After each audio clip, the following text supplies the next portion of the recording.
This episode is brought to you by Fandango. People say fans are too distracted these days, but the truth is, when a great movie hits the screen, you show up. You stay glued, invested, part of the story. And without fans like you, there'd be no cinema magic, no shared moments. So head to Fandango.com to get tickets, stream, or rent or buy top movies and series. Fandango loves fans. You didn't have to go through what I went through. And I understand that in a sense too. But it's like, why did I have to go through that to be a part of this culture with you? You know what I mean?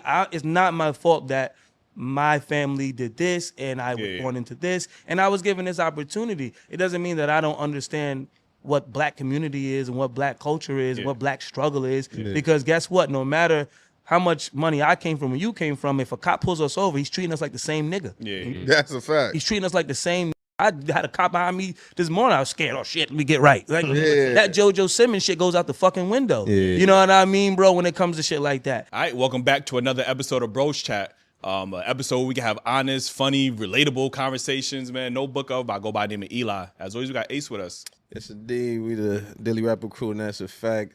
We gotta take off. We gotta take off the Knicks hat and put back the Lakers hat. No, I mean, I ain't have shit. I was about to say that ain't rhyme at all. I was so caught up in the conversation, I wasn't even thinking, bro. I ain't gonna lie. Yo, last but not least, we got Jew. What it do? It's your boy Jew. And I think on February 6th, that heat was dropped. But you know, it's a cold world when that shit hit the radio stop. You know what I'm saying? You know what I'm saying? Y'all niggas hating on Cole. You know what I'm saying? Yeah, shout out to Cole. It's a cold world out here. Yeah, it is a cold world. Y'all niggas, and y'all the niggas be hating on him. So you know what I'm saying? That's another shot for you, by the way. But it's literally cold outside, but I don't know if it's a cold world anymore. It's a cold world, bro. It's cold outside. It's cold world drop. That's you know what I mean? Double entendre. Now it's sub below zero. You know what I'm saying? It was cold before he dropped. Oh no, he dropped that mixtape. But he dropped that heat. You know what I'm saying? So it should be warming up. Why is it not warming up?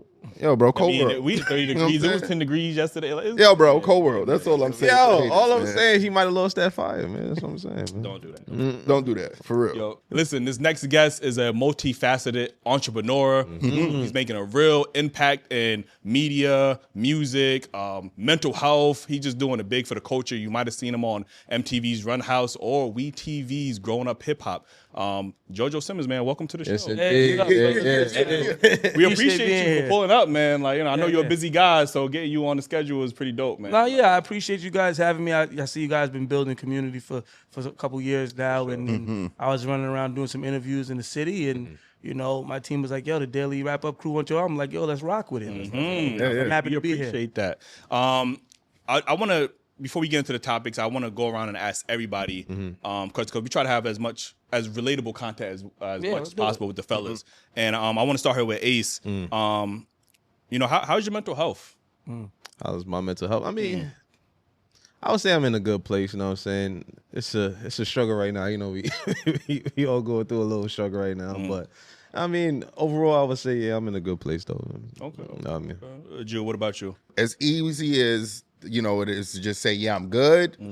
I don't know if that's my real answer. Like, I think I would say that because it's like the generic shit. Like, you know, most men don't know how to express what's really going on. You know what I'm saying? Like, For sure. I have plenty of insecurities, but I don't know if, you know, is that mentally draining in me? Like, or, you know, I have, you know, things I want to do that I didn't accomplish yet. You know what I'm saying?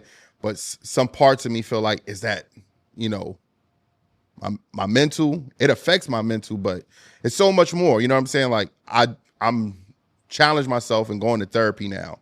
But I don't know if I'm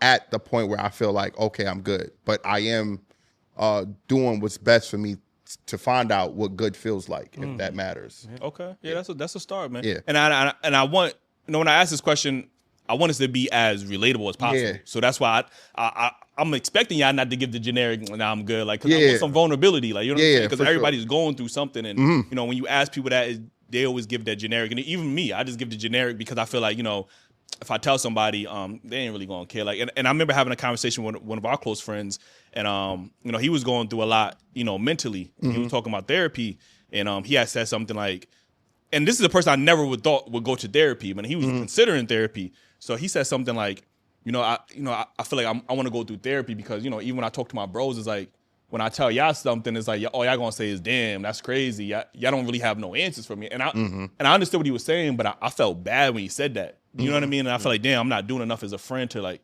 be as supportive to him if he feels like I'm just gonna be, yo, that's crazy, and just, it is what it is type of situation. And I'm like, hopefully, I could continue to dig deeper and try to be of help. Like, you know what I mean? I know it's not gonna be on some, I got all the answers, but like at least I want him to be like, damn, like at least I could go to Eli and, maybe get something off my chest. Well, I mean, it's not always easy, to give somebody the answer. Sometimes they do just want a listening ear. Yeah. And I get where somebody could feel like, damn, that's crazy. It's kind of like it feels like you're not really engaged almost in a sense, with the communication.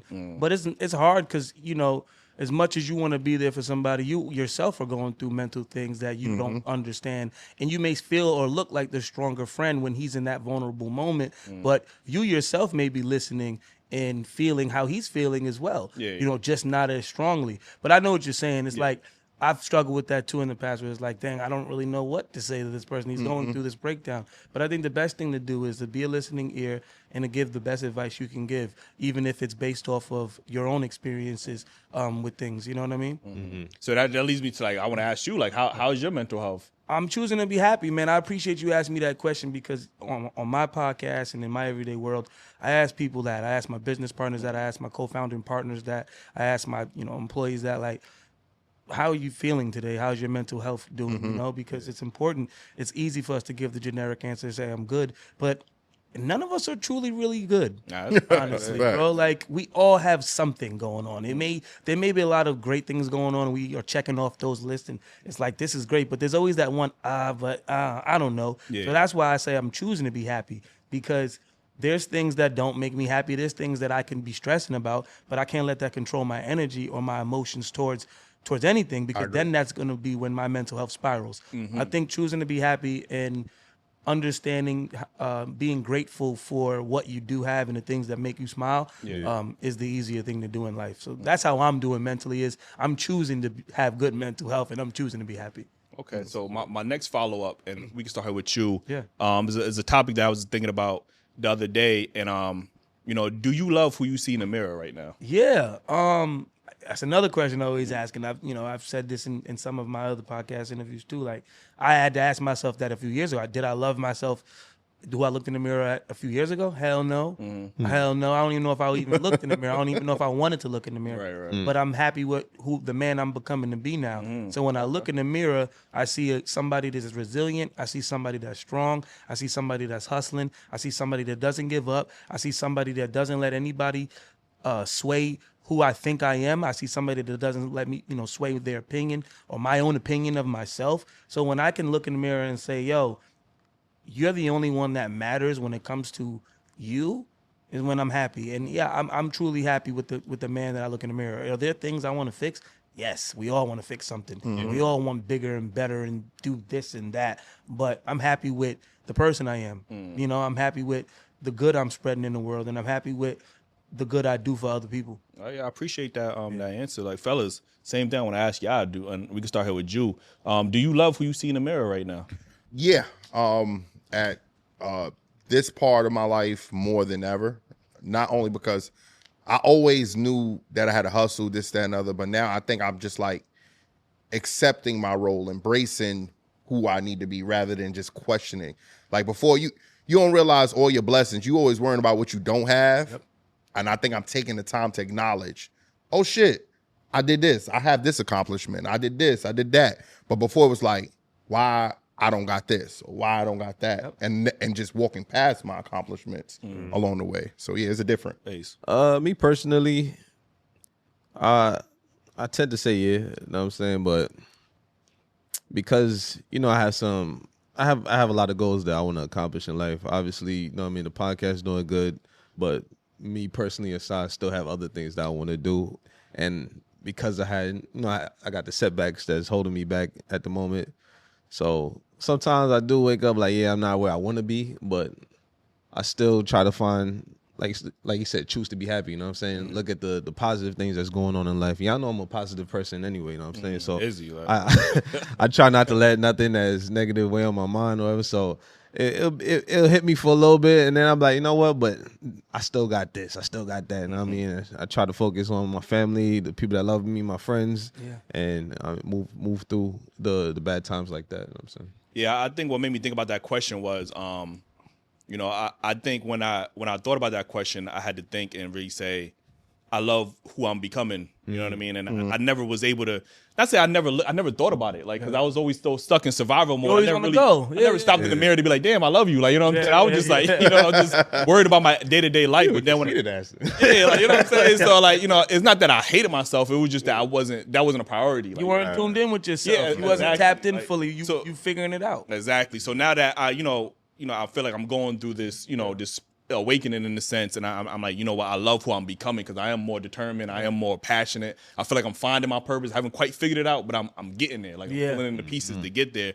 And you know, I love the fact that I'm not perfect. I was talking to myself the other day, and I'm like, yo, the best thing about me is that I'm not perfect, and I always have something to strive to. Like, you know what I mean? So I was like, yo, I love that fact about me is that I could always work towards something. It's like when we have the women on the show and they always say they attend. Like, you know what I mean? There's no room for progress because you feel like you're already at the top. Like, you know what I mean? Like, so if you're much more realistic with yourself, you can work towards a goal and always strive to be better. So you know, I just wanted to ask y'all those questions. So you want the girls that say they attend say they're like a 7.5? I want to be realistic. I want to be you you know what I'm saying? Because you know what I mean? Normally when they say they 10, it's like, because then so is there a thin line between being too confident or being confident, like, to you? I think that's where the thin line is, because I think when people don't give themselves a 10, right, they feel like, you know, their confidence is less than, or they feel like they're ugly or whatever the case is. Like, you know what I mean? So I think they have to automatically by default give them a 10 because they don't want to seem like they have less confidence. So it's like, I'm a 10. Like, even if they know they know damn well they is that like when like a basketball player knows another basketball player is better than me? He's like, he can't beat me. It's like, bro, you know he can beat you, but you're overcompensating because you think you need to be a 10 for, you know. I like how you put that. That's a good answer. So that's,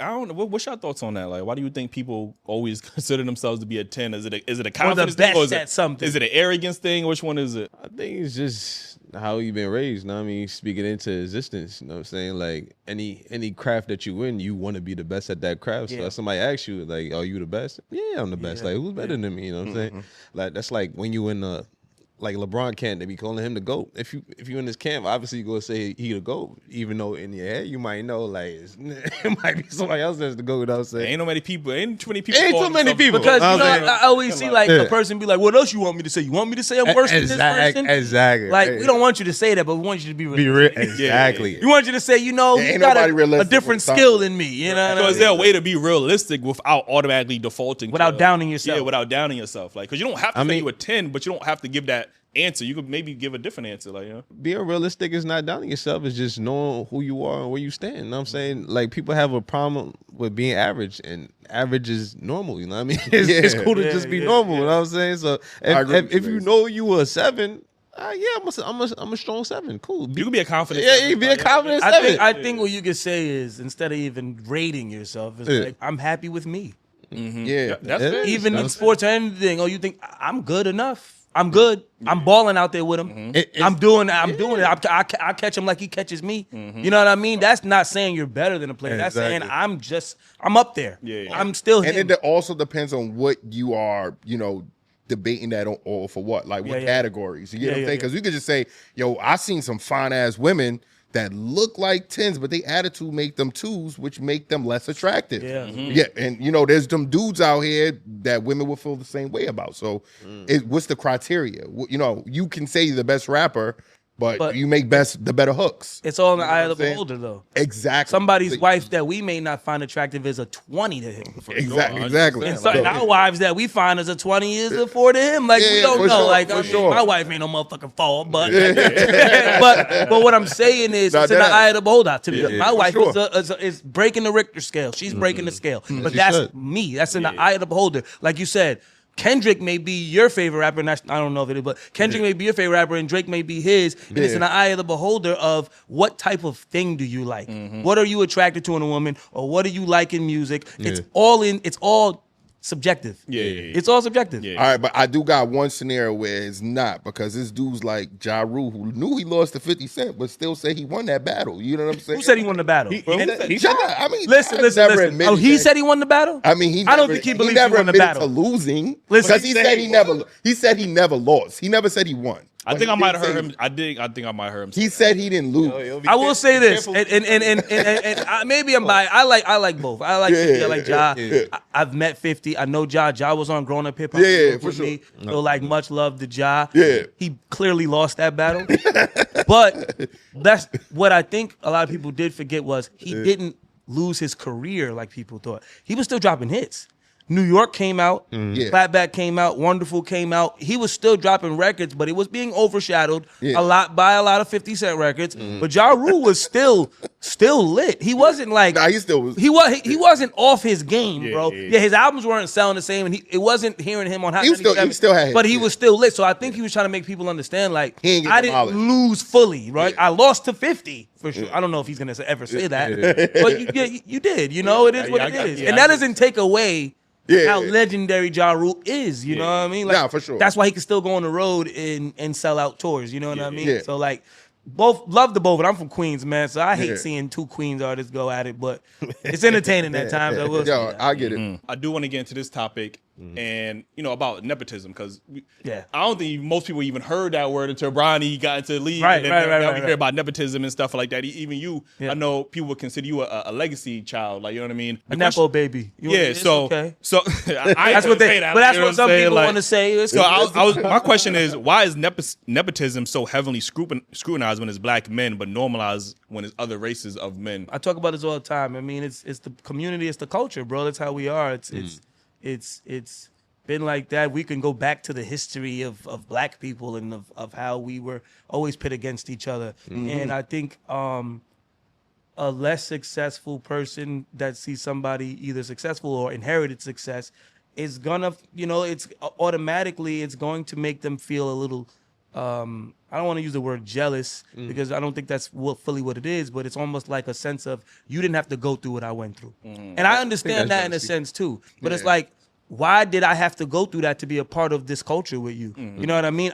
It's not my fault that my family did this and I was born into this and I was given this opportunity. It doesn't mean that I don't understand what black community is and what black culture is and what black struggle is, because guess what? No matter how much money I came from or you came from, if a cop pulls us over, he's treating us like the same nigga. That's a fact. He's treating us like the same nigga. I had a cop behind me this morning. I was scared. Oh, shit, let me get right. Like, that JoJo Simmons shit goes out the fucking window. You know what I mean, bro, when it comes to shit like that. So that's how I kind of look at it. And I think that, people just hate on what they don't understand. You know what I mean? And that's just really what it is. I've spoke about nepotism in other interviews, and it's like, nepotism to me isn't a bad thing. Right. It's what you should want to do for your children.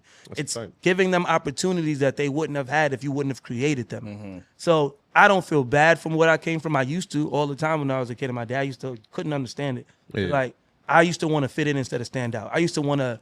And I saw somebody saying this the other day in the interview. I was watching the podcast, and it hit it on the nose for me. It was like, this person said, I was trying to prove to people that I was like them instead of prove to them that I was a leader. And I was put out here to be a leader coming from what I came from. And I always tried to bring myself down to the level of everybody else that didn't even want me to do good. But I used to want to prove myself. I could be in Queens and I could be around everybody and I could do what you do and I could walk to the corner store. When at the end of the day, it doesn't have to be that for me. And we shouldn't want that we should want success for all our kids. You know what I mean? Isn't that the position that we want to put our kids in, is to give them opportunity? Like Bronny, we know Bronny probably wouldn't have been in the league as quick as he is right now. But as dads, we would feel amazing being able to create that opportunity for our kids. I think go back to that crab in the barrel mentality. You know, that's your favorite go-to way. Because I didn't want to get into that. That's when I said history. It's crab in the barrel. It's the history of even slavery. Of there was house niggas and there was niggas outside. I would be considered a house nigga, I guess. You feel me? Facts. And the niggas outside ain't fucking with me. And it's just what it is. Like, that's what I basically wanted to say, but I didn't want to get that deep. But please elaborate, Ace. Please elaborate, Ace. But yeah, it go back to that. You know what I'm saying, black people, they always look at opportunities as it's only a certain amount of opportunities that black people gonna get. You know what I'm saying? I love that. If it's nepotism that's interfering with somebody that might be more qualified to get the job. So now, we could take the Bronny situation. A lot of people would say he don't deserve to be in the league. You know what I'm saying? It's a lot of better players. It was a player on his team averaging 30. You know what I'm saying? He was averaging 14. You know what I'm saying? So some people would say he took that opportunity. He was averaging 14? Yeah, he was averaging 14. When? That's actually In college. Ronnie was averaging 14? Yeah, 14. He was averaging like 6. Yeah, I don't know about 14. Oh. 14 is high. Like, I'm not even hating. like, He had the heart surgery. He didn't play much. He was averaging a very low Was number. it 14 before he had the heart surgery? Never. Never Maybe in 14? high school. Oh. Not even in high school. Like, Okay, so But I hear Shout that out to part, Bronny, shout out and to I want to Bronny. elaborate. I love what you said. Yeah. It's the feeling of you took an opportunity from somebody that may have deserved it more. Exactly. I respect And- that. And not only deserved it more, but needed it more. You know what I'm Yes. saying I might not. My dad's not a billionaire. I Right. need this to support my family. Now you taking my spot, and I can't support my family. Right. You know what I'm saying? So it could be along those lines. But I do agree that nepotism should be a thing. Like, we build things in order to hand down to our children. You know what I'm saying? Generational wealth was something that these other races is passing down to their children all the time. You want to build that for your child. So I understand the jealousy, but at some point you gotta sit back and be like, if I was that person, I would have did the same thing. Yeah. I agree with you guys. I don't agree with me taking the opportunity for somebody, because if that is what it is, listen, my kids is my priority, right? And let's say 20 years from now, we're the most successful podcast, and I know some brilliant people. Now, if my kids don't deserve or didn't put in that work to get there, then I think you have every right to say something like that, right? There you go. But just because you're a better scorer don't mean you're a better efficient person, because I'm going to be hands-on with my motherfucking kid to get him to be that GOAT. GOAT 2.0. You get what I'm saying? So, I look at, I heard Marlon Wayne speak on nepotism, and, a lot of people are like, always question, why you guys, the whole family always, looking out for each other. Every show y'all do, y'all got the whole so the fuck what? Supposed You get what I'm saying? Like, my family. Why is it a disadvantage that I look out for my family? You know what I'm saying? Why is it something you used against me because I want to put my whole family on Scary Movie 80? You know what I'm saying? Right. My great grandkids is gonna have me on the next Scary Movie. Like, you get what I'm saying? Like, that's our priority. You know what I'm saying? We want to have this go down generations. That's generational wealth. You know what I'm saying? Like, why wouldn't I put them in place? And yes, we'll look out for the people that deserve it along the way. Yeah. But our first priority is our lineage, our name. You know what I'm saying? Like, that's the most important thing to me. Yeah. Right. Like, if you have the opportunity to move the needle for your kid, you're gonna move the needle. You mean to tell me I'm supposed to just not use my influence and let the person that may have deserved it more, as you say, take that spot, but I can help my kid get that spot because he wants it just as bad. He worked just as hard, but he just happened to have somebody that can get him in the door a little bit quicker. Yeah. It goes back to that. It's like, if the kid is sitting on his ass and he just woke up one day and inherited the spot, he doesn't deserve it. But I don't think that about Bronny. I think Bronny did, he did put in the work. I think he has been playing. I think he has been, doing the best he can. And I think he was pushed into the league a little earlier for the narrative. Yeah. But I think you give him a few years, and Bronny will be he'll be a decent, solid role player. I think he'll be even more talented if people wasn't watching him to make a mistake. It's never gonna happen. Yeah, it's never gonna happen. I'm talking to me, the guy that went through that. Yeah, it's never gonna happen. They're always gonna look for us to make mistakes. Yeah. Because we are the nepo baby. It's like, you got this position. Now what you gonna do with it? And then it goes to turn into, well, you didn't deserve it. This person needed it more, and he could have came in and had this. You know what I mean? It turns into that. Talk about the pressures of that, and when did you get out of that, like, I want to do my own thing and not have to necessarily live up to my father's expectations. I want my own legacy. When did you get to that point where you wanted to build a separate identity for yourself that wasn't part of your father's? I think when it comes to the pressures, first, those are pushed on us because now when you are that kid of the lineage, people are like, you got to do this, and your father did this, so you got to do all this, and you did this, so your family did this, so you got to add on to and they making you feel like you need to do something. When the whole time you probably could just figure, work for FedEx if the fuck you want to, whatever makes you fucking happy, right? Yeah. And I think that was the problem with the pressures. And how did I get out of that?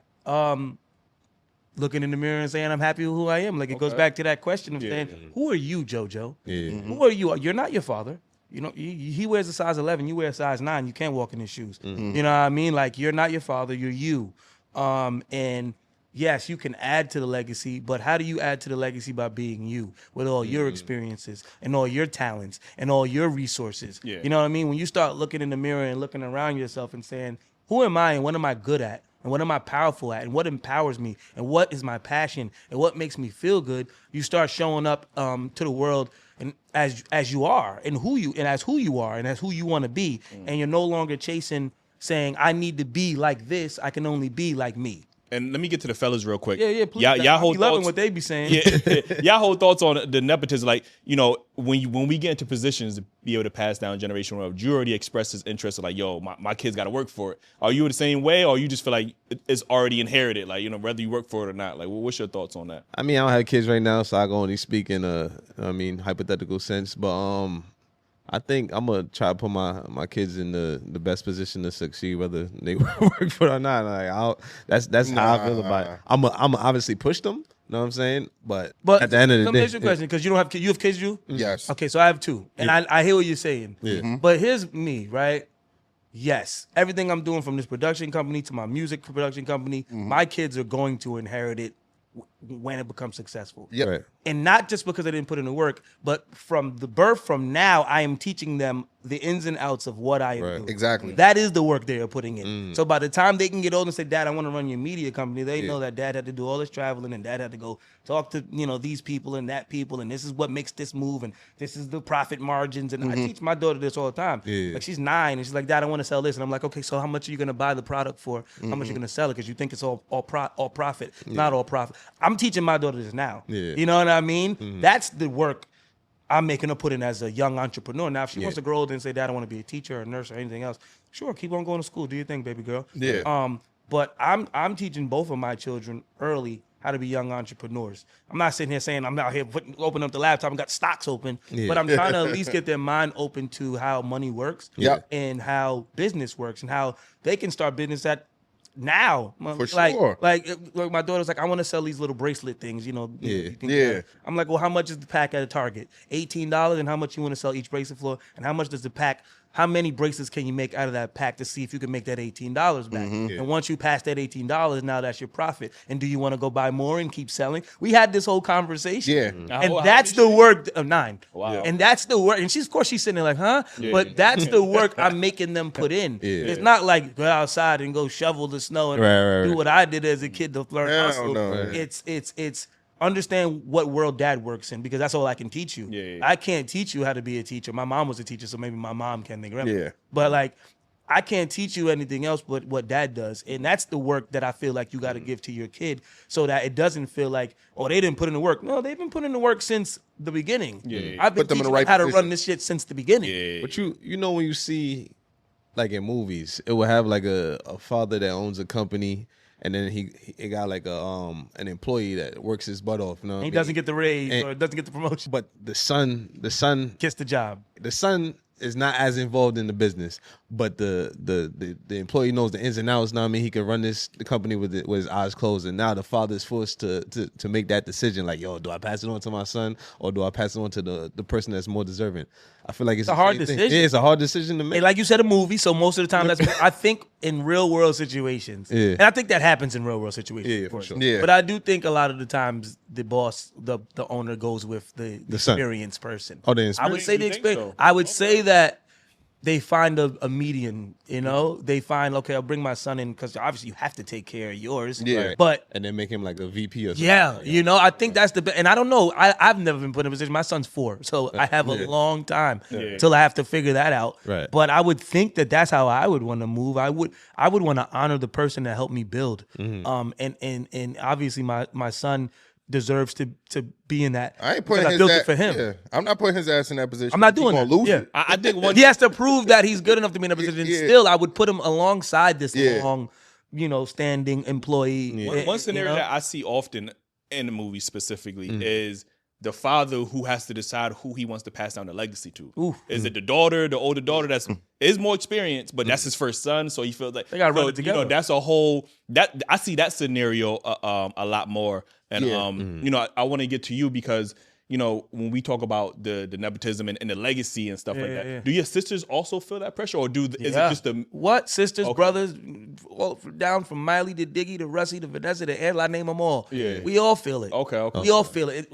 Even with the amount of success that we all catch at different times and we all have gotten, we all feel it. Like you talk to Angela, you know, she's flaming hot out here. Everybody loves my sister Angela, right? Yeah. And she feels it. She feels the pressures of always having to succeed and always having to win. We all feel it, bro. We all feel like I was in a podcast the other day and they asked me the question. I was like, yeah, like we all want that monkey off our back of not just being known, but like starting something that is impactful and makes a lot of money, right? Like imagine you see like Angela Simmons or Vanessa Simmons or JoJo Simmons sells $100 million company. And it makes you look at us in a different light. It doesn't even make you look at us like Nepo babies almost in a sense. It makes it look like, okay, they had those opportunities, but look what the fuck they did with those opportunities. So yeah, we all deal with wanting to win and be the best we can possibly be.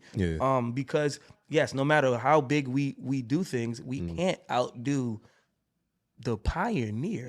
that legacy is so strong. Like it's hard. It's hard. I mean, And then Unc started Def Jam. That is also true. It's hard to beat, you know, but shoes, you know, can't look at it that way. You can only look at it like I'm gonna add to this legacy and do what I can do. You know what I mean? Although I say I'm a when it's all said and done, I'm gonna be the biggest. Listen, we gotta get that energy out there. Like, do you think that makes it hard for you guys like to even build legacy when they already if you even we'll say the Bronny situation or Cayenne with Mello, like if you didn't get the success of what your father did, it's a failure. Nope. Or do you look at it as I did?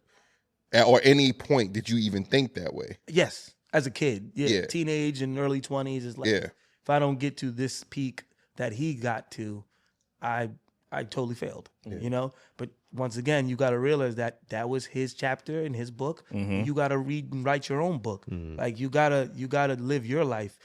That's not meant, his life isn't meant for you. You know what I mean? His life was meant for you to do what you can do with your life. That's how I started to look at it. It's like he just created opportunity for me to do what I need to do and what I want to do. You know what I mean? To wake up every day and be creative and bust moves and make business decisions, and like that's the type of shit I love doing, and it's all due to him. You know what I mean? So I'm just happy however it goes. If I drop dead now or tomorrow, that like I went out my way. I'm doing it my way. I'm got my own For Good podcast. I've got my own media company, my own music production company where like I get to run the narrative. You know, I get to control my narrative of who I am and what I'm doing and how I want to be perceived in the world. You know what I mean? Gotcha. You know what always rubs people the wrong way? I think Kylie Jenner, when she says stuff like, I'm a self-proclaimed millionaire, whatever she says, and then everybody looks at her like, yo, you had a family or you came from a family who was already wealthy. So for you to make that claim is like, you kind of had that cheat code in a sense. Like, cheat code, but like, who in her family made $1 billion? She did it. That's what I was just trying to say. When I say that means no other. She maybe not be able to say self-made, but that's what I was saying. I'm gonna be the biggest. Okay. Like when it's all said and done, the Simmons family, I don't want to be the guy that was like he did $2 billion. Okay. That. Like yes, we had the opportunity, but I think that she got that monkey off her back. No matter how she did it, it's like you can't say that her mother handed her that $1 billion. She took her own likeness. Yeah. She came out here and she hustled it up. No matter how she did it. But I know what you're saying, though. She can't say it's self-made because you didn't literally come from $0. From nothing. You came from a big house in Calabasas, opportunity and resources. Like I could never say I got it from the mud. You know what I mean? I could say I grinded it out. I figured it out on my own. I went and figured out my own money, and then I put my own money into certain things, and I found investors to do this. I could say that. Yeah. You know what I mean? But I could never sit here and say that I went through what somebody from a neighborhood where there's no opportunity and his parents, didn't have much. I can't say I went through that. You know what I mean? And we got to be realistic about that too. If you want to talk about kids from this space or nepotism kids too, we need to understand that, because I think a lot of us in nepo babies or kids from lineages do almost fall into they want to relate so much to the black struggle that they almost like, I did this on my own. I grinded it out. Yeah, you grind it, bro, but like, you got to see things a lot of other kids didn't get to see growing up. You got to see opportunities that a lot of these other kids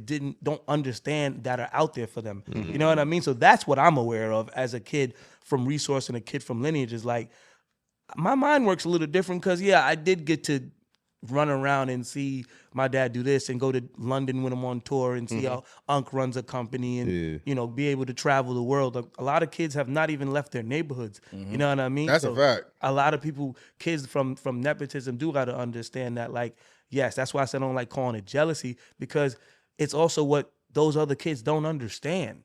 What you don't understand, you either fear or you hate on. You know what I mean? It's like, I don't understand why he's able to live like that and I wasn't able to live like that and I can't live like that or I wasn't able to be blessed like that. You know what I mean? So I'm not saying we need to feel bad because somebody is, didn't get the resources or the the help that we got, but we do have to be aware that it is a little easier on us. For sure. I think what makes it difficult is, unfortunately, so much of the Black experience is about struggle. You know what I mean? And even with T.I.'s son, I remember he was and who's the other dude that's a sports analyst? He was a football player and his Michael Irvin. Michael Irvin. King like, Tut, what's his name? Tarantino. Something like that. Like, I'm tapped in. So it's like, I don't know who he is, but we're going to give a shout out. I think his name is Tut Tarantino. I got tapped in, so what he truly Yeah. But I can't believe you because you ain't even, but but even with T.I.'s son, I think there's like you said, the monkey on your back about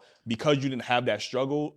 So much of our experience, unfortunately, is a struggle. We want to fit in. So it's like, damn, like you feel like maybe you can't relate to that Black experience because you had that silver spoon, so to speak, in your mouth. And I think that's why they start to rebel. They want to go into the street life, even though they don't have to, but now they hanging around the street dudes and stuff like that, or they feel like they have to put on this persona in a sense to feel like I am Black enough for you because y'all see me like Carlton, like, you know what I mean? I think because I was living in Bel Air, like, I went through that. Black enough, like, I went through that. I grew up in Queens majority of my life, and then I moved to Jersey in my high school times when my dad moved to Jersey because he just wanted to move out of Queens. And my parents were divorced, and my mother was still living in Queens. And so on weekends, I would come to Queens. So like I was still doing a lot of Queens, but that was like my way of feeling like I fit in. I was like, a lot of these people that watch the show think I'm not normal, but I do have normal friends from St. Albans and from Springfield. And I'm on Jamaica Avenue. I'm doing all of this shit. You know what I mean? Before the TV, during the TV, but it also gave me a sense of I do fit in with, I guess you would say, the Black culture, because the Black culture is very much tied to the hood and it's very much tied to the struggle. So it's like, it makes us feel like we're a part of the culture. Like, when we, because on the flip side, when I say we're aware, what other kids aren't aware of that aren't Nepo babies are, you guys make us feel like we're outcasted. You make us feel like we can't be a part of the culture because we didn't come from the struggle. That hurts us as Black men, because as Black kids, because we're looking at the TV like, that is my culture. That is my people. These movies do represent who I am. Maybe I don't live in the hood, but I know fried chicken. I know my sister sitting in between my mom's lap and getting her hair done. I know that no matter what money I grew up with, it's the culture. And then when we try to come around, you're like, oh, you motherfuckers is. So we try to fit in, and I dealt with that a lot. I remember a funny story growing up. Every weekend, like I said, I'd go to Queens. And my dad, I used to just be so happy. And he used to be like, why do you chase that? Like, why do you love Queens so much? Like, why do you want to be running around in the street so much? Why do you want to, when I've created this lifestyle here where it's totally safe, but you're running towards danger. You're running towards stupidity. He's always said, you're running towards stupidity. You're always running towards stupidity. I can hear him saying that. Yes, this is a fact. I'm giving you the truth. He's gonna be like, you're running towards stupidity, and you're running to fit in with people that you're supposed to lead. You want to fit in with people you're supposed to be leading. It's like, it's okay if you want to go hang out with your friends from back in the day, but lead them to better. Don't follow them. Or I was never a follower, so thank God I always my own mind. But like, don't try to fit in and stand in front of the corner store and roll up blunts because you think that's what you need to be doing to fit in. Roll up blunts in a fly ass hotel or some shit and bring your boys with you. Like, I don't know, and that's not something he said, but like that's just something, how I kind of look at it now is like, for a long time, a lot of us, and I have Black friends that come from money too, that I met when I moved to Saddle River and that I moved in other places, and they feel that too, where like their parent is not rapper, but like came from money, and they feel a sense of community when they do come to the hood. They feel a sense of I was there. They feel a sense of I'm part of my people because it's our people, bro. It's who we are, and it's whack because in a sense some of us, not me. That's why I think I was always accessible. Are scared to even communicate with what we believe don't accept us. You know what I mean? Which creates a divide of the Nepo babies and the kids from, Shit, let alone even if you speak proper. You know what I'm saying? Like, I mean, I'll even go back to like when we were younger. Like Eli always spoke proper. You said he spoke like a white boy. Yeah, exactly. Yeah. So you know what I'm saying? Like, I did that to everybody. You know what I'm saying? I think that's wrong now, but like it's funny for us to laugh and joke, but ain't nobody else gonna shit on you, right, bro? Like I'll make sure nobody else. Bro, if anybody gonna shit on you, it's gonna be me. I speak properly. I speak properly now, and I love it. Yeah. I know how to switch it up. Yeah. I've always, but man, this is how you supposed to talk. Nah, for sure. You should be able to fit in every room. I think even the fact that we wanted to look like we had money, even though we were broke. You get what I'm saying? Like, motherfucker, you broke. You just spent your last bit of money on a pair of shoes. You know what I'm saying? But you the flyest person, you know what I'm saying? You probably got some of these dudes out here wearing the same drawers 2 times a week. You know what I'm saying? I ain't talking about you, Brody. Shit, holy as a motherfucker. Like, yeah. But you know what I'm saying? We out here trying to impress something that, is not our reality. Something's not real. Like, it's not real. It's not real. So it's not real. How would y'all think, because I know obviously y'all going to get to the place where y'all can pass down this generation. How do you balance that? I know y'all not there yet, but what would you say would be the best way to balance that privilege and that, you still want them to see that level of, I am struggling right now because my kids are now, my daughter, she's 13 and I have a 11-year-old. But I was like, I kept them out of like the hip hop, I would even say, right? I kept them Disney. Now when we go to parties and you know what I mean? They don't know what song. They getting sturdy, and my kids is like, bro, that's my kids. My daughter is listening to Taylor Swift, bro, and I'm feeling she knows hip hop. I'm like, stuff. but it's when you listen, he tells me to turn it off in the car. I love hip hop, right, bro? I love hip hop. But it's very hard for me to say, my kids can listen to it's bad. Pop That Coochie. Yeah, and that's what I don't want to listen to either, brother. You get what I'm saying? So is that transition like, but damn, I don't want them to go to college and do this, and then they feel like, okay, I lost my blackness because my dad kept me on Disney. You get what I'm saying? Like, so that balance is very hard. I appreciate you bringing that up because I don't know. I thought I was doing the right thing too. And then it's a bit of wrong. You see other kids when she goes out or does little, and you're like, she kind of don't know how to get sturdy. We said the sturdy shot. Maybe we want to. Maybe I'm okay with her getting sturdy, but I also don't want to listen to Pop That Coochie and things that are being said. Like my daughter's first experience with Ice Spice is big guy, SpongeBob. Like she don't know Munch. You know what I mean, bro? Yeah. Now that's a good point. I'm not gonna hold you. That's a great point. It's hard. Very hard to balance, my brother. In this generation, you can't hide nothing from your kids. I mean, I don't know how y'all doing it, but y'all doing a good job. That's also what you expose them to. The school my daughter is in that's what the kids are. Oh, okay. All right, got you. Well, me personally, I listened to them songs growing up. You know what I'm saying? I was bumping 50 Cent. I was bumping the Lil Kims when I was growing up, but I still had the teachings from my parents that guided me through what I was listening to or the influences that I was around. You know what I'm saying? So I think once you raise your kids right and you keep speaking to them, like communication is key, like in every relationship, but especially with kids because they're impressionable. So once you keep speaking to them and you raising them right. The only there's a void in that because back when you were growing up, there was a balance. When you had Little Kim, what was the balance? When you had Little Kim, you also had Lauryn Hill. Okay, but when you had Biggie and Jay-Z, you had Nas. Like you had a balance where it wasn't just Pop That Coochie.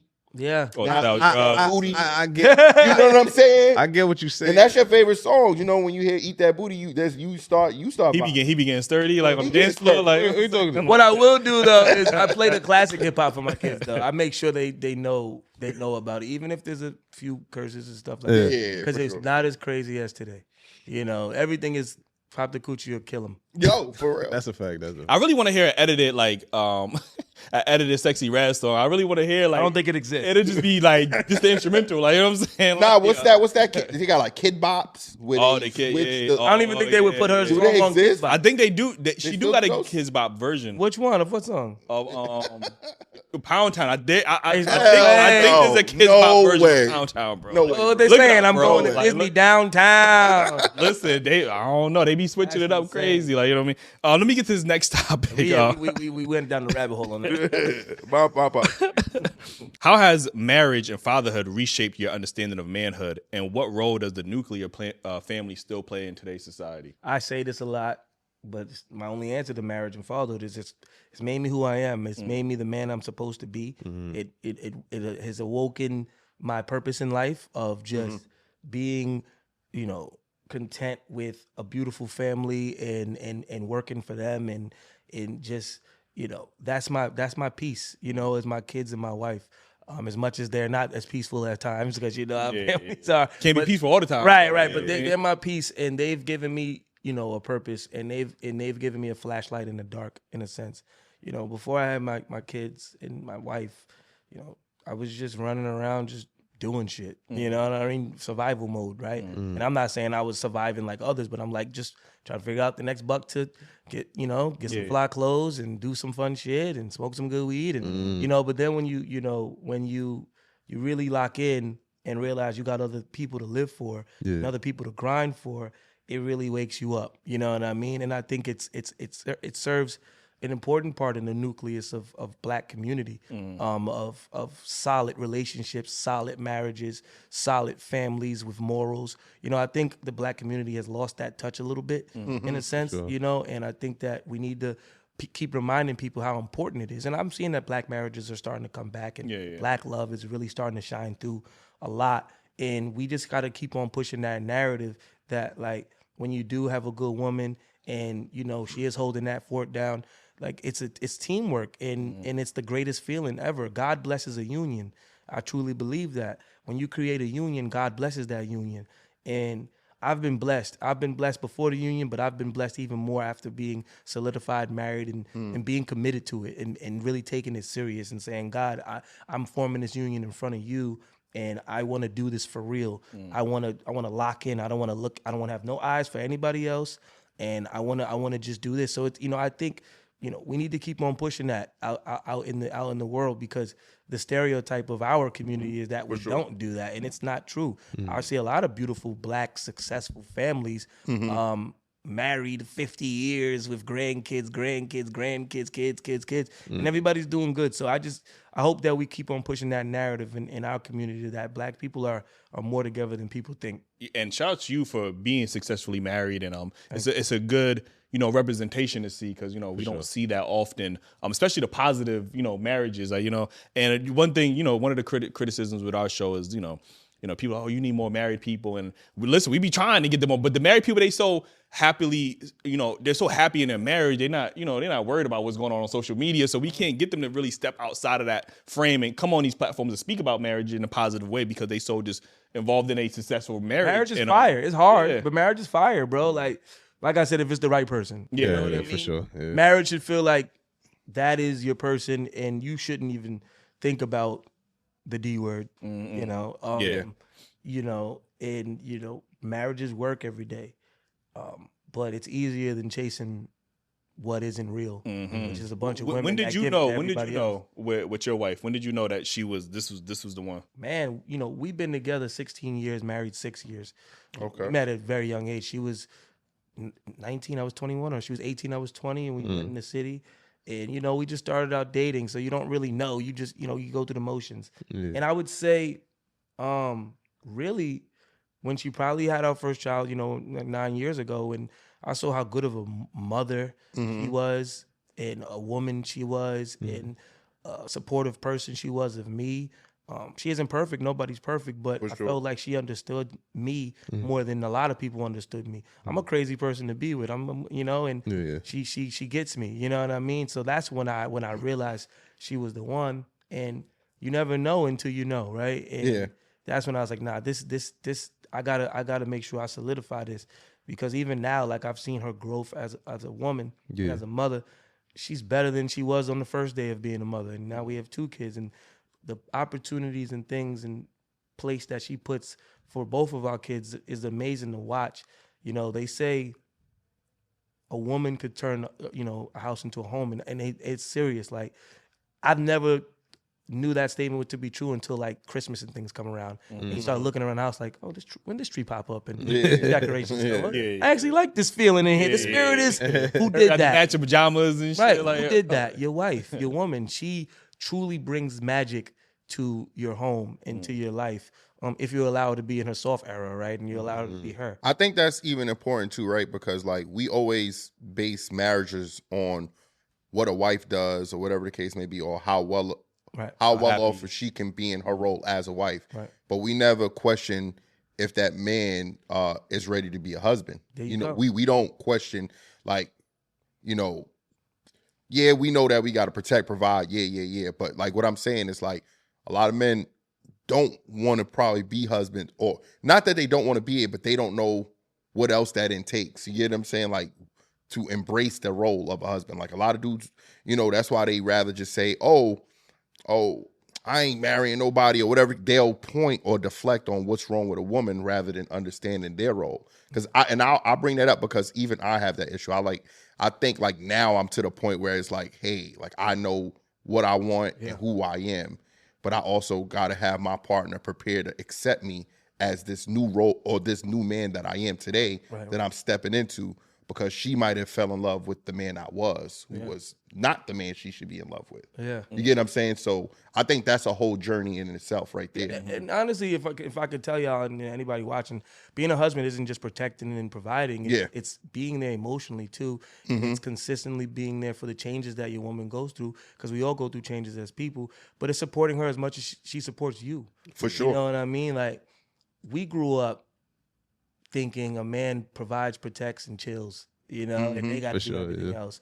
And it's a really broken way to look at marriage, because it really puts a lot of the emotional strain on the woman, and it lets us kind of ignore the emotions. And I don't think that's okay.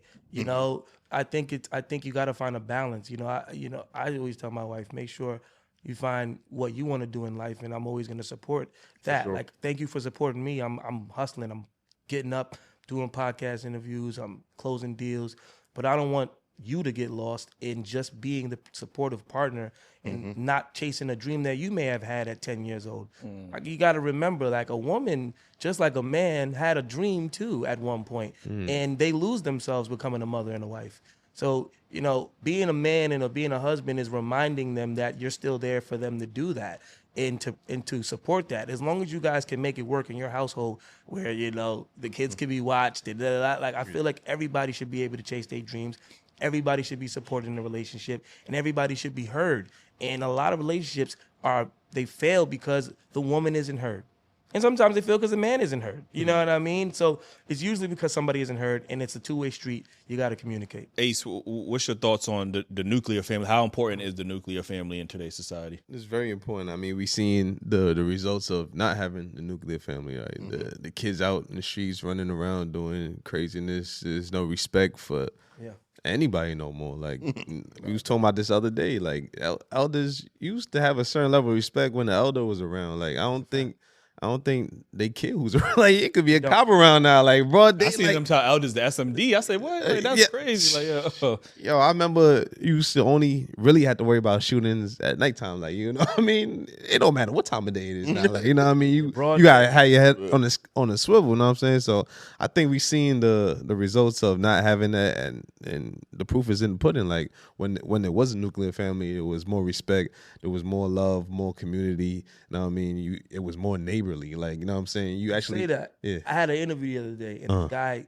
he's breaking down black fathers in the black community and why it's like that. And he said, because back in the day, your neighbor's neighbor held you accountable. Facts. So they knew what your mother did, they knew what your father did. And like, you know, you're not supposed to be acting exactly. that way. You know, I'm not your father or mother or even your auntie or your uncle, but I'm gonna treat you like that because I'm holding you accountable because it's the community. Exactly. So sorry to cut you off, but you said it. We've lost that. We've lost How many of us know community our helping neighbor's us name? raise our kids, huh? How many of us know our neighbor's name nowadays? That's a fact. Yeah, that's crazy. I know a couple of mine because I make it a thing. I'm an old school dude, and, you know. But yes, we're it's not as connected as we used to. For sure. But I'm proud that I live in a community where all the kids are always outside, and all of the adults kind of talk. So like, that's why I really love my community because it reminds me of a little bit of my times back in the day. Because kids on our block, they still come out and play. That's crazy because we was talking about that too. Like kids don't even go outside and play no more. Like and It's trash because of what's going on outside. Do you even want your kids outside playing? You know what I'm scary, saying? Like, it's scary. My kids never played Scully. They never jump rope. They never did hopscotch. None of these things. They done tag maybe, but not like the generic. I'm on my block and I'm about to do something stupid. You know. They don't manhunts, nothing. None of that. Nope. My kids don't know what manhunt is. I definitely drew a little hopscotch thing in front of our house. I want to do the Scully. I gotta do it. Manhunt would the be- double. would be They don't know. Right? Don't know how to double dutch. Nope. Damn. I'm gonna keep a it lot real of kids with don't you. know how to double. These kids wouldn't know how to do manhunt. Not mine. Mine would be scared to get lost. Like, bro, manhunt. That's part of the fun of it. Like In my neighborhood, like you could go far, like be everywhere. It's like so. Growing up, manhunt is actually a scary game. It was. But Played in the it wasn't dark. to us. Like it was normal. It was like it was like shit. It was I get also home. safe. Now It you was say safe. that It was safe. it's different now. I used to be behind garages and shit like that. You know what I mean, bro? core memories. Like, Yeah. There's a quote that I hear from Tank, the R&B singer, and he was on Drink Champs. Okay. And he was talking about R&B, and he was talking about the love, black love, and stuff like that. And he said, I thought you was saying the quote that like Ace. Listen, I don't know what you about to say. You about to, The you about to Ace- say like some the BS, Ace so, you know quote. what I'm saying? Nah, you about What's to, the ace? I don't have quote? an ace code. Man. What's the ace I don't know what quote? you're talking Do it with your legs up. Hey yo. You right. Tank said that, He that did. on the Breakfast Club. Hey. I said that. I think. Yeah, I had a similar experience. Similar experience. No. You said it's an ace code. That means I said it. Did I say that? I meant people ask you, so I assume. No, you're not answering my question. Did I say that? I gotta go back and watch the video. Okay, for the tape people back. knowledge, Yeah, because JoJo ain't see that episode. So you know what I'm saying? I damn sure didn't. I damn sure didn't. And my legs was never up nowhere, so I'm just. All right. My apologies. I just want to make sure you had a Lamborghini Doors. Nah.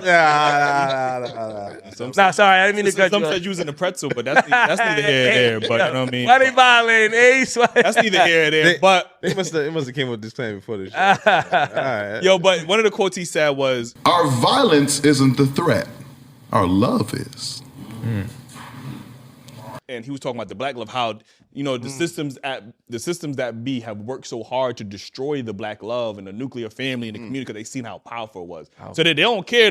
We can do all the violence to each other. They don't care about that. It's the love that they scared of, and this is why they work so hard. Even when we had the diaspora war conversations, it's you're trying to get away from that. That core nuclear unity, that collectiveness, that community, that love that held us down through. You talk about the worst of times for black people. What held us? We were still getting married in fear of death, like jumping the brooms, even though we knew it was illegal. They could kill us for that. Like that love kept us fighting. Like that unity kept us fighting. And I think that's what we need to get back to, that nuclear family, that community-based living.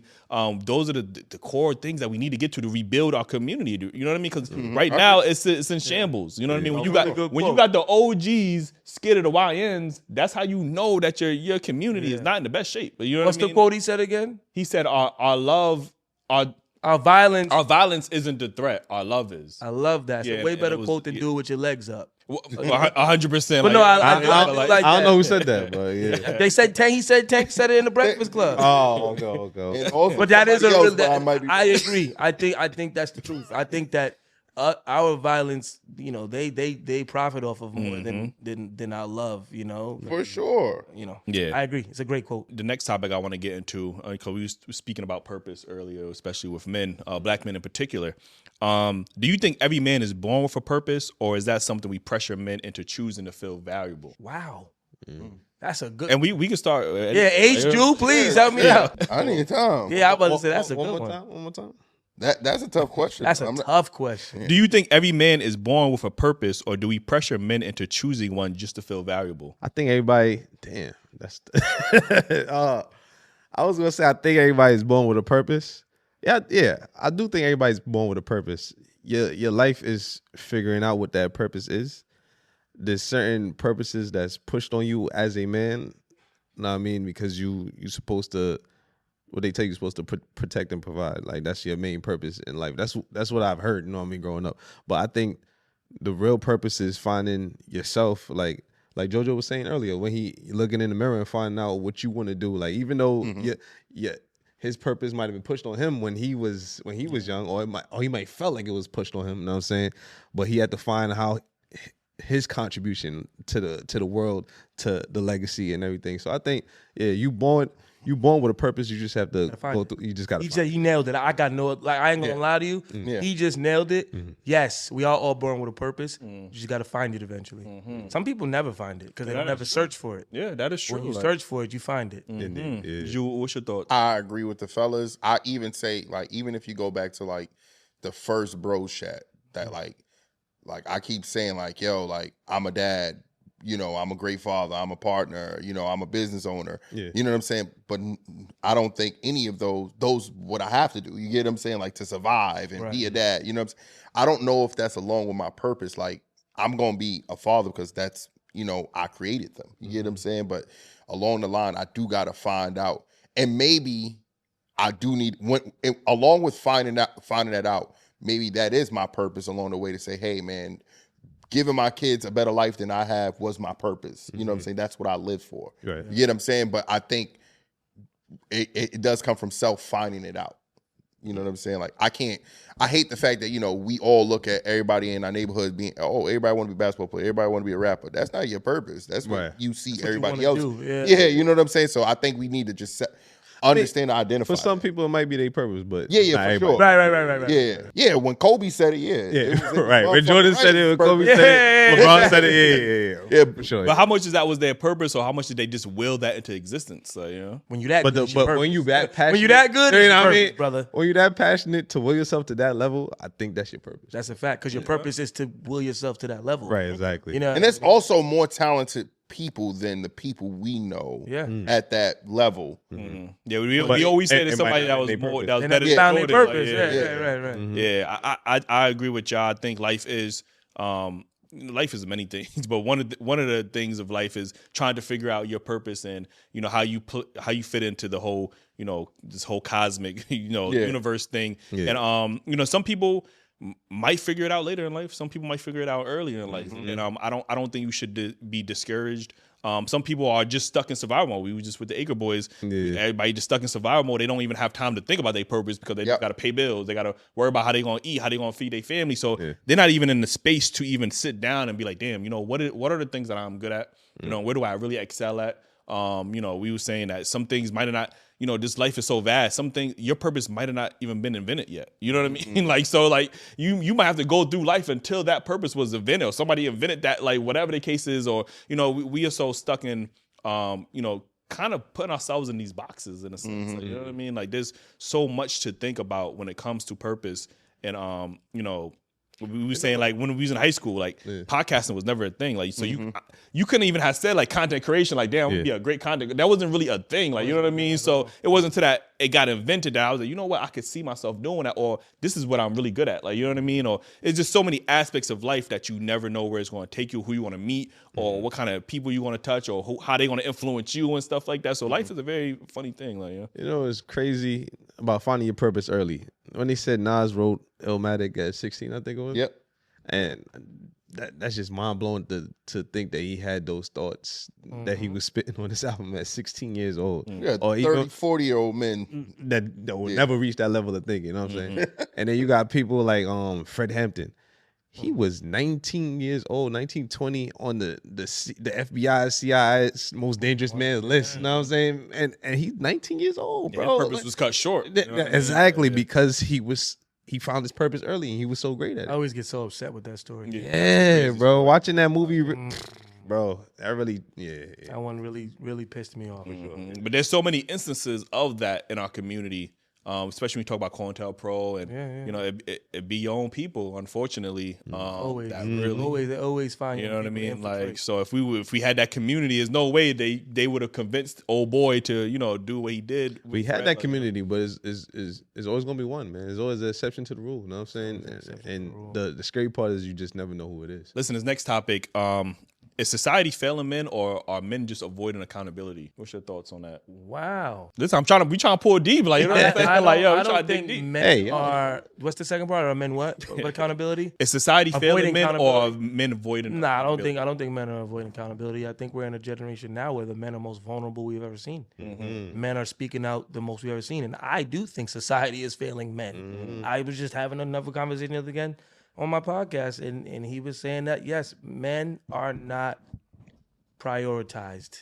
We're only looked at, like you said, providers and hustlers and make it happen and these nonstop engines. But we're not prioritized mentally. We're not prioritized when it comes to how we feel, how we think, how we talk, the pressures we go through of being fathers, even the fathers that lose access to their kids. Like, look how the child support system treats that. Men are not prioritized in the society, and that's what makes a lot of us lose our shit, commit suicide, go crazy, or just say fuck it. You know what I mean? And that's what happens to a lot of men. We crash out because a society doesn't take care of us the way we should be. Like, and I'm not saying we want to be babied, but like, you know, I had this conversation the other day, and he was like, it's a great thing that women are prioritized and we make sure they're protected. But prioritizing men doesn't have to take away prioritizing women. It can be an equally yoked system where men have resources and places to talk, and men have resources and places to be comfortable. You know what I mean? And we haven't felt that from society, because even when we do take that step forward and be vulnerable or want to speak out, there's always those other men that's like, don't do that. Like, you're not supposed to do that. Nobody gives a fuck anyway. You know what I mean? And that's horrible that we all know, well, that's our famous, quote, why would I complain? Nobody's going to care anyway. And that shouldn't be a quote. That is true. But that's what men say. You've never heard a woman say that. You only hear a man say that. And I'm not saying women don't go through that. They deal with a lot. I'm never going to, a lot. They deal with a lot. Like, I was talking to my daughter the other day, and I'm like, you think it was a long time for black people to vote? It took a minute for to let women to vote. You know what I mean? And that's fucked up. So I'm not going to take anything away from women. But I think because of all of that they went through, we've found ways to prioritize them and make sure that they straight, although they still deal with a lot of bullshit. But men have no spaces to feel safe. I think it's an improper balance of both. I agree with what JoJo just said, but I also I can't ignore the fact that there's men out there that, use those as scapegoats. Yeah. Men that's not stepping up as, fathers, and they want to blame it on the man. And I'm not saying that the man doesn't play a part, but who are we to just wait for someone to give you a handout? Yeah. No one owes you anything. You have to earn and take whatever you desire. And I'm not saying, yo, put your shiesty on and pull up on niggas. You had 5 now. No, they ain't no 5. You had 3 from last show. Now you got 2 maybe. Show, okay, that's the N-word. Yeah. We trying to be better. But that's what I was like, you good though. That's what I'm saying. But I think that there's a group of men or a percentage of men that want to be coddled, want to be babied, want to look at. We don't want that. Oh yeah, real men don't want that. Yeah. But I think there's a group of men that watch things when they see, like, maybe even on podcasts, and then they're like, oh well, women ain't this or women ain't that, and she need to stay in the place. And that's not what we stand. When you watch our content, I hope that's not what you think we stand for, or how you grab information. You know what I'm saying? Like, there's a lot of it, bro. Like, we could dissect that like on a whole nother level, because it doesn't, you could be blaming somebody while you got to work. Even when we think about men that got to pay outrageous number for child care or child support, I feel sorry for them, right? And I know they shouldn't, but then we got to also say, hey, like, I feel bad for you, brother, but you got to also worry about the selection of women you chose. Yeah. When you at baby mama number 4, what the fuck you thought was gonna happen after the first time, brother?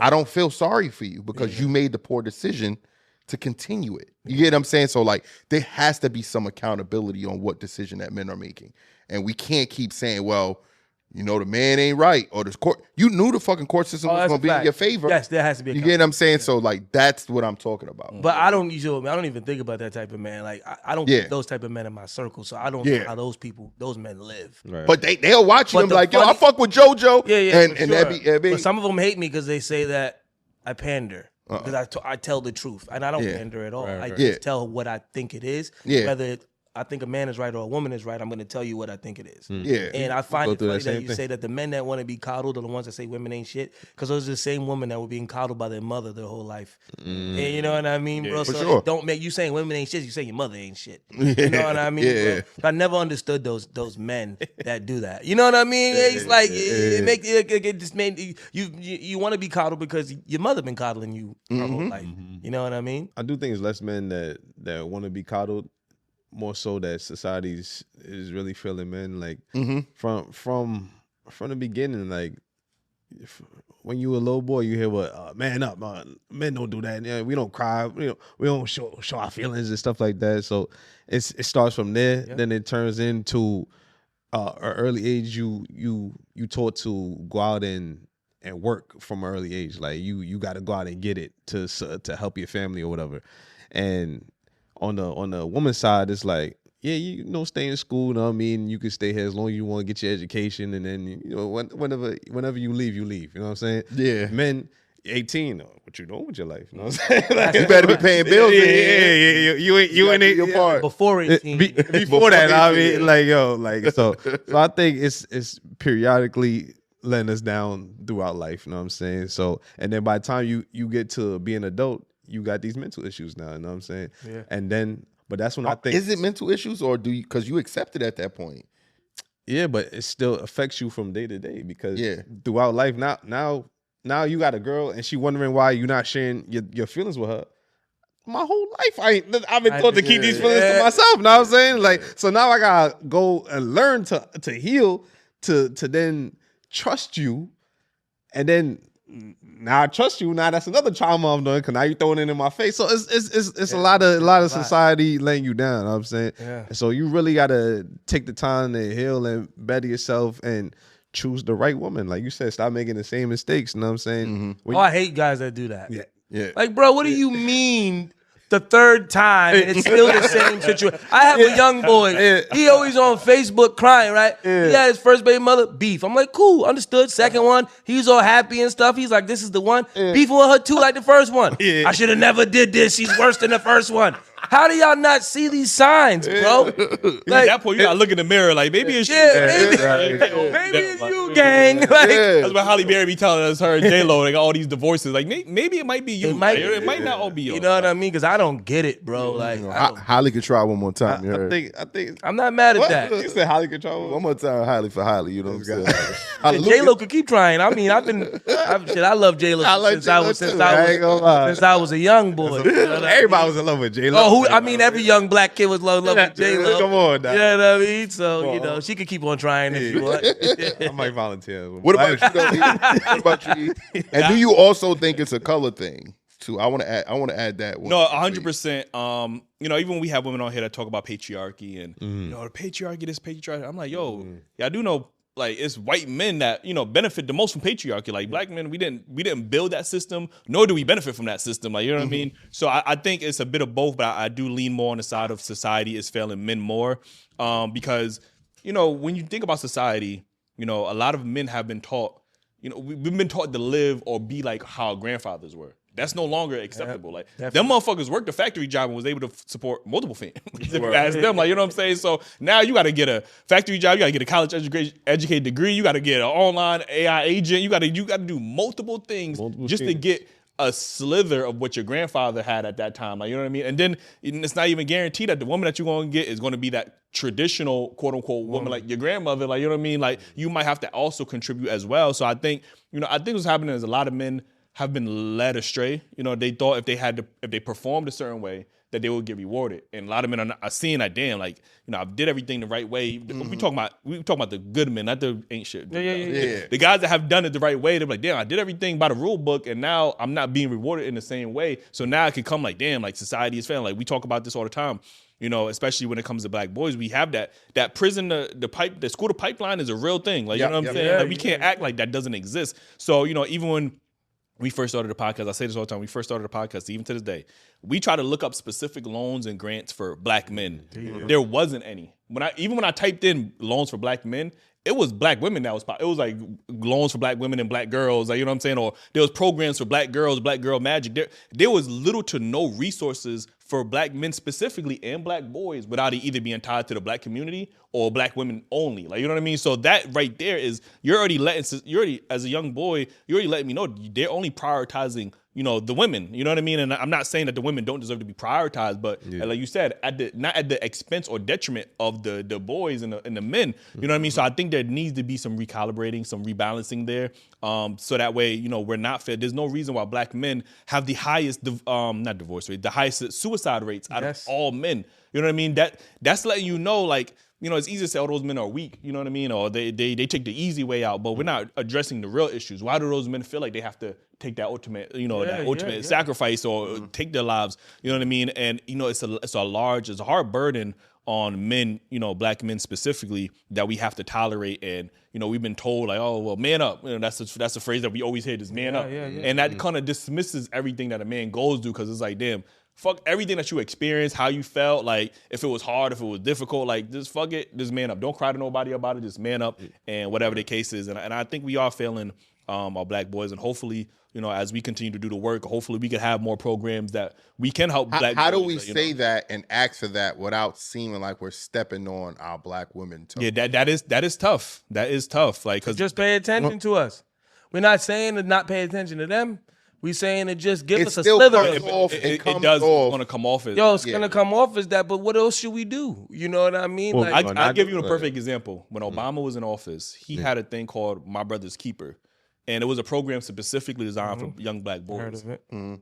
It was the women, I'm not saying black women in general, but it was women who came in and single-handedly dismantled that, because they said, oh, how dare you prioritize the boys over the girls? So he couldn't even get that initiative fully off the ground because there was so much pushback. And it was like, oh, why are you prioritizing the boys and the black boys when it's everybody? And it's like, that's something that was exclusive to us that never got off the ground because there was pushback from women. Like, you know what I mean? And stuff like that is happening in real time, and we're not seeing the power. I didn't know there was the pushback from women. Yeah, it was the women that was pushing back on that. And, you know, that's a very tough situation to be in, especially as young black boys, especially when we have this school, the prison of pipeline is a real thing. Nobody's addressing that. But we're turning around and saying, well, you're a man, so therefore you have to subscribe to these patriarchal, you know, rules and society rules and stuff like that. So it's tough, man. Like I said, hopefully we get into a position where we're able to, you know, put forth initiatives to help young black boys, black men, be able to feel like they can be in a position to provide for their family and stuff like that. I want to get into two more topics. Oh, yeah, you know, I see you checking your phone. Oh, no, I was seeing if he texted me. I know you're into the cannabis space, and you have your own brand that is out already. It's coming, yeah. How can cannabis and psychedelics be a tool for healing and not just escapism? Yeah, I mean, it's all about using it intentionally. You know, there's a way to use it as an addict, right? And then there's a way to use it intentionally where you know what it's for, you know what it's doing for you, you know how it's calming you down. Me more on the cannabis side. I've dabbled and dabbled in the microdose world, but I can't speak enough on psychedelics because I haven't been able to experience enough. Yeah. But with cannabis, you know, I got ADHD, so for me, I've found it helpful to slow my thoughts down and to just slow a lot of things down for me, because I can constantly. It's always going. Like we can change 30 subjects and I'm ready to go. And so I found that it helps me with that, helps me with my mental health. And there's so many other things that it helps other people with, of getting off other heavier drugs.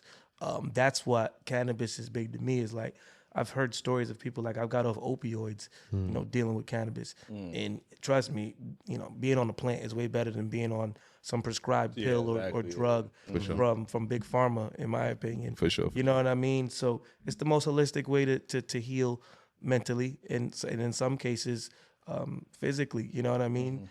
Like we've heard glaucoma, you know, it helps people with that. With a lot of different things. So, you know, my thing about cannabis and the plant is just re-educating the world on the stigmas of it, because a lot of the stigmas is you're just some stoner pothead who wants to sit around and eat chips all day and play video games, where there's so much research about the endocannabinoid system that we all have in our bodies anyway. You know what I mean? How do you find out what strand is like good for you though too? Because like, I mean, you got to try them, right? So there's a million but different ones I out will there. say this though. never had a time where I got high and I could do something. Like I went. So you were smoking indicas. You probably want to smoke a sativa or a hybrid that not a body high, more of a head high.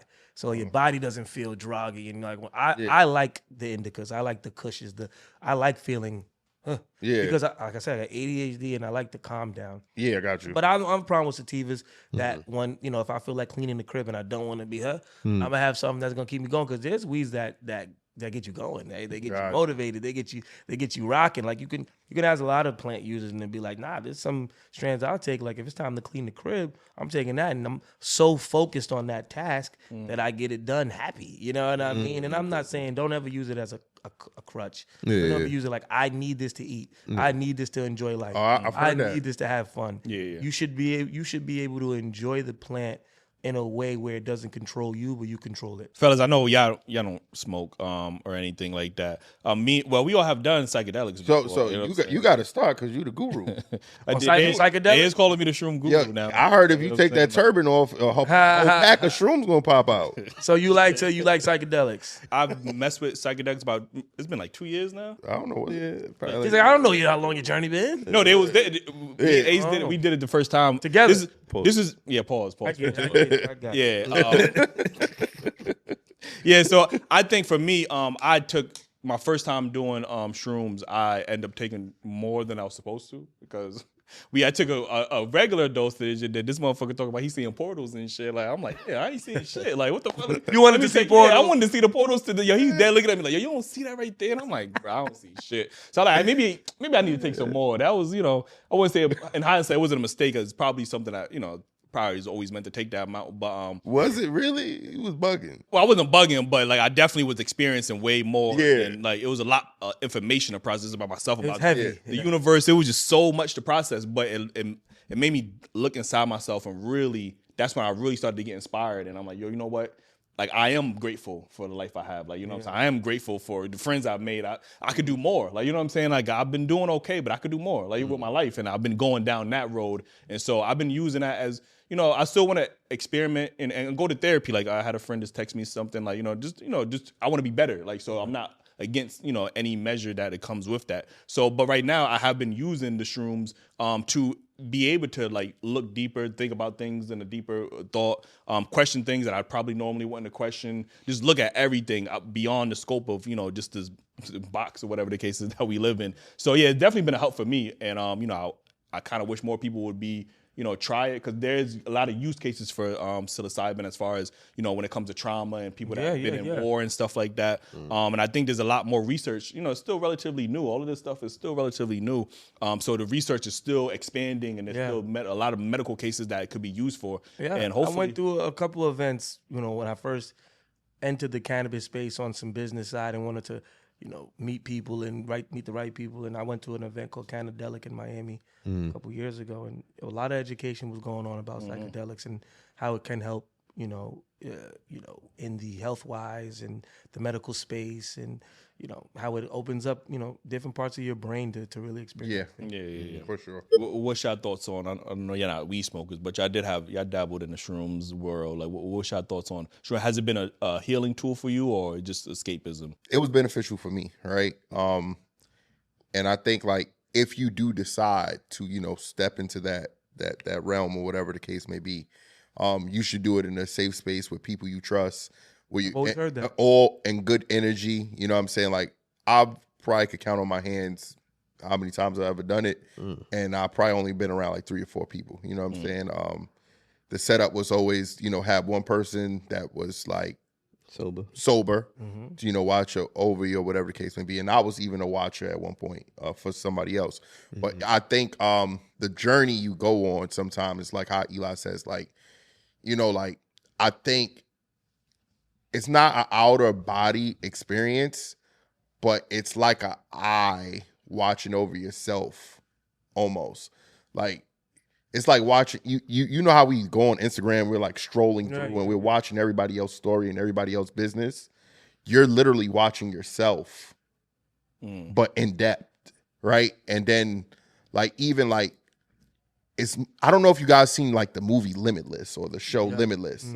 Like they took the pill and then you could be 15 motherfuckers at once. Yeah. And I dissected myself to a point where it was like, you know, even questioning shit about like, I swear to God, I was more of a drill sergeant when it came to being a parent. And after psychedelics, I realized how hard I could be by just, because I came from not having anything. So I applied that on to my kids and it's like, oh, you gotta do this, you gotta do that. And then after psychedelics, I really I seen myself.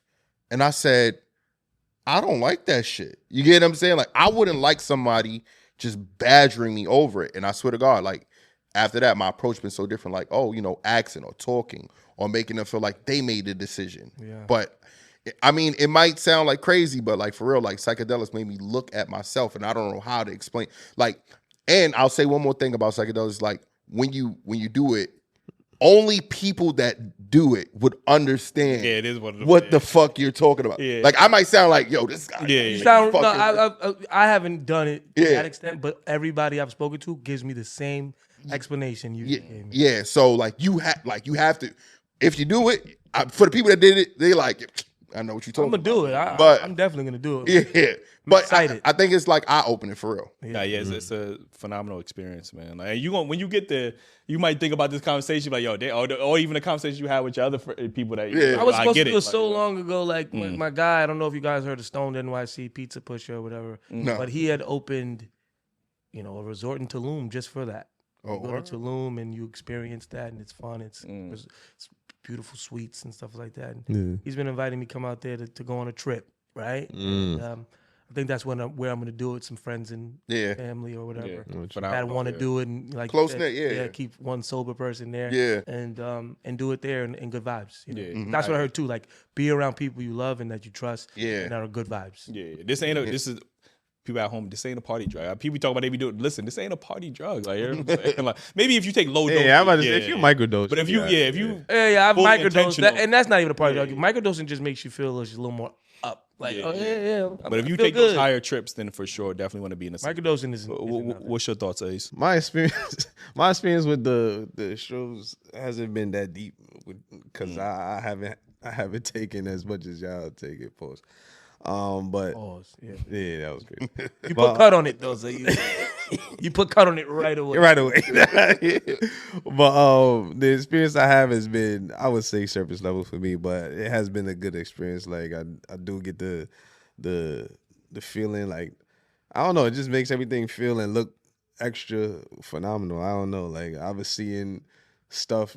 When me and Eli first did it, I felt like there was like a portal on the roof. I'm like, yo, you don't see this right now? Like it's just like I'm really looking like I'm like, yeah, like what you talking I just like so I guess I was like, give me more. I need I portal. That's his fault. Like, that's what made him go take a whole bunch more. Tell him about portals. He want to see the portal. He was out for a week after that. Like, he's like, I just need to sit and think. Like, like. Well, I do want to take. Damn, I do want to explore that explore that level of, you know what I mean, potency at a later date. But I mean, I might be a little nervous after seeing Eli go through it. I might be a little. Might have to ask you how much he took. He sounded like he had a great experience. Yeah, I did. I have one. I mean, I think they're reasonable, but it was one where. Shit, even afterwards, me and Eli had like an emotional conversation. We in there like crying. Pause, you know, boo-hooing. You know what I'm saying? Like I'm like, yo, bro, Pap, you my bro. You know what I'm saying? Like, what So did y'all figure out why y'all like eating ass so much? Like, I ain't never do that. Maybe that's why you scared to take so much. Cause you don't want. No, because I don't want to eat ass like y'all. Like running around the house, fucking flicking his tongue, like, you know what I'm saying? Like, y'all another level with it. Mature conversation. He's like, you want to bring up acid? Listen, before we get up out of here, last thing that it's cool. Y'all do it. It's a problem. He brought up the tank quote. That's why I thought the tank. Listen, all I know is I heard him mumble, "I will have my time," and he just got. Well, the question we always ask our guests before we get up out of here is, what's one conversation that black men aren't having that they really should be having? Wow, that's a really good question. What's one conversation black men aren't having that they should be having? I think it goes back to everything we spoke about. Accountability and vulnerability. Those two things. I think we should talk about how things make us feel, but we should also be accountable for how we react to certain things as well. I think Jew brought it up about there does need to be some accountability amongst men and black men at that, because a lot of us are looking to be coddled. A lot of us are looking to take the easy route or just be content with, whatever life gives us. But there needs to be a conversation around that accountability and vulnerability. I think like it all goes back to prioritizing our mental health, prioritizing our thoughts, prioritizing the love we have for ourselves, and prioritizing brotherhood. Brotherhood is a very strong impact on men that people need. Like even us sitting amongst the four of us, this feels great, bro. It's my first time meeting you guys. I feel like we've been rocking for years. Sure, because we having fun, we laughing, but we having real conversations that moves the needle. And this is powerful. I'm gonna go home feeling invigorated. I'm gonna go home feeling great. I got to speak to like-minded people like myself. I got to speak to black men that feel the way I feel and sometimes don't feel the way I feel. You know what I mean? But this is important, and that's why it hurts that you even said like Obama was making that, because it seemed like that's what it was going to be. It was going to be conversations for young black kids. It was going to be community for young black kids. There's not enough community for us. You know what I mean? There's not enough spaces and rooms for us to all be together. And there are a few people doing the work. Shout out to Dr. J. Barnett. He does a lot of work with the Just Heal Bro tour, tours that he's done where he brings out a lot of men to come heal and talk about mental health and talk about their problems. So I'm not saying it doesn't exist, but look, I'm naming one person. Right. And I'm sure there's a bunch of people that do what he does, but not enough. They need to be given the same platform of notoriety that there you go. All these other. And he's probably one of the only ones that really do get a lot of good views and stuff when it comes to that. He's been on a lot of good podcasts and he goes viral, a decent amount of times. He's been on my podcast for sure, my brother. But we need more of him. Yeah, we need for sure. more people that come out and say, I almost committed suicide. Well, his quick story was he's a retired NFL player, was gonna commit suicide, didn't, and now his purpose, like we spoke about, is to help others not commit suicide. Like point. You said, black men, it's a very high rate. His purpose is to help black men understand that they're powerful and that you shouldn't give up. You know what I mean? No matter how hard it is. So yeah, I think vulnerability and accountability are the conversations men, especially black men, should be having. Yeah, that's dope, man. Again, we appreciate you for pulling up, Thank man. you for having me. Let them know where they can follow the podcast, where they can find you at. Instagram, JoJo _Simmons. Pretty easy to find me there. Instagram at For Good Podcast, YouTube at For Good Podcast, TikTok, all the same thing. For Good Podcast. That's where you find the podcast where I'm having conversations like these that are intentional, that are impactful, that are real, that aren't about anything that.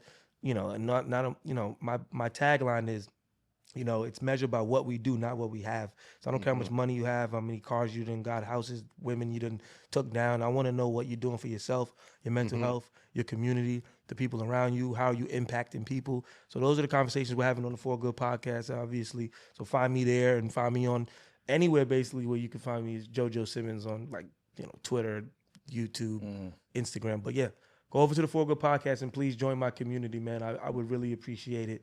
I'm really trying to be different. I'm not trying to fit in. I'm trying to stand out. And as much as I interview the people that people want to see, I have the conversations that people need to hear.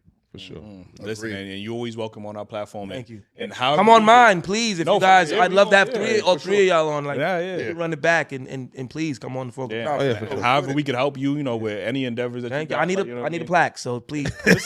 First thing first, make sure y'all support and say Dailyrapupcrew sent you. All right, pull up. Yeah, subscribe. If you're a new subscriber, if you're coming to the Dailyrapupcrew from the For Good Podcast, or you're just a JoJo Simmons fan, or you just want to hear me talk, please subscribe to their podcast. They rocking, man. They good dudes. Obviously, I want you to subscribe to my podcast if you're their subscribers, but I want anybody that hasn't subscribed to theirs yet subscribe, man. Like For sure. you guys are Appreciate doing the that. work, and Appreciate I'm loving everything you guys got going on. Appreciate you, bro. Hey, listen, man, join the Patreon. Link in the description. If y'all on Patreon already watching this episode, y'all got this episode way earlier than the public on YouTube. If y'all on YouTube watching this, join the Patreon. Y'all could have got this weeks in advance. Like, you know what I mean? We got exclusive content over there. We got new content we working with. And make sure you cop the merch, man. Dailyrapupcrew.co. We see you guys on the next one. Peace.